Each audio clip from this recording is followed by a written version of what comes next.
शरीर में सप्तधातुर कार्य एवं एगुड़िकर महत्व विषय जानतु।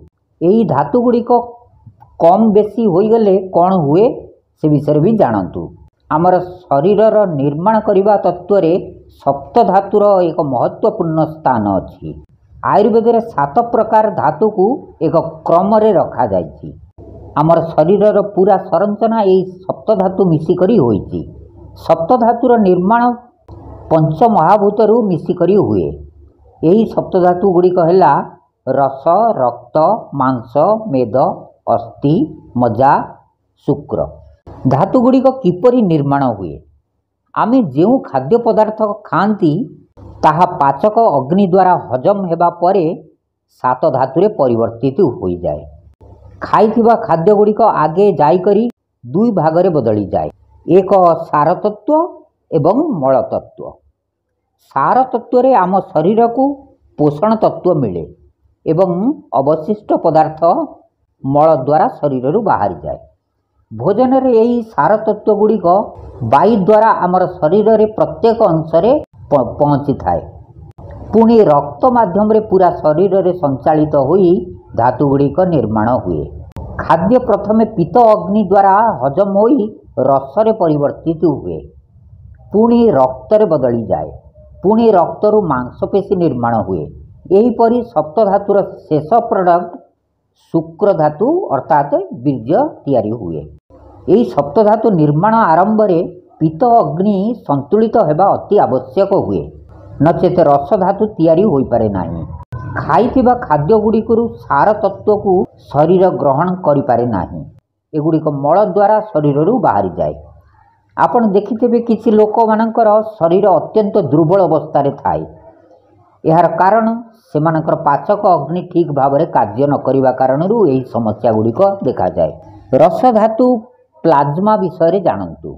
3 दोष 7 धातु पंचतत्व शरीर इंद्रिय एवं मनर कार्य यही रस धातु संचालित हुए। यही रस धातु दूषित होईगले रसज रोग हुए। रसर मुख्य कार्य यह शरीर को तृप्ति प्रदान करे, संतुष्टि एवं प्रसन्नता प्रदान करे। रस धातु यदि कम हो जाए तेबे मुह सुखी जाए, थकावट आसे, चर्म सुखिला सुखिला परी हो जाए, हृदय रे जंत्रणा, हृदयर गति अधिक बढ़ी जिबा, श्वासर बेग अधिक बढ़ी जिबा एवं श्वास कष्ट। जदि यही सप्तधातुर संतुलन बिगड़ी जाए ए सबु समस्या हुए।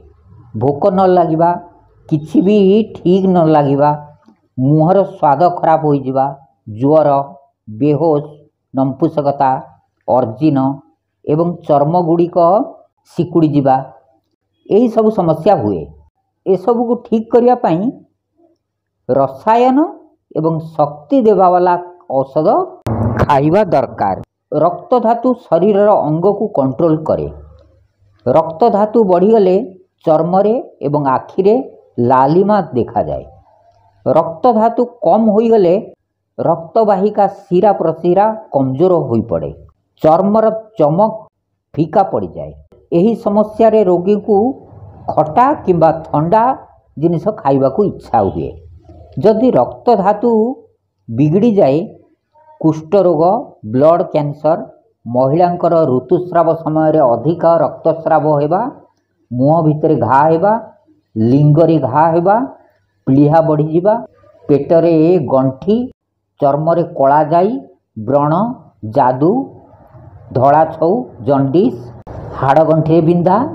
रक्त धातु को ठीक करिया पई रक्त परिष्कार औषध खाइबा दरकार।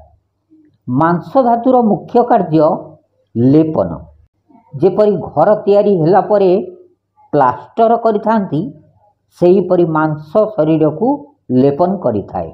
मांसपेशी द्वारा शरीर को शक्ति मिले, यह शरीर को सुरक्षा प्रदान करे। मांस धातु बढ़ीगले गर्दन, पिचा, गाल, जंघ, गोड़, पेट एवं छातीर मांसपेशी बढ़ी जाए एवं मोटापा समस्या हुए। यही समस्या हेउथिले घी तेल चर्बी जातीय खाद्य कम खातु एवं एक्सरसाइज करंतु। मांस धातु कम होईगले दुर्बल शरीर होइजिबा, ड्राई स्किन, शिरा प्रशिरा रे जंत्रणा हुए।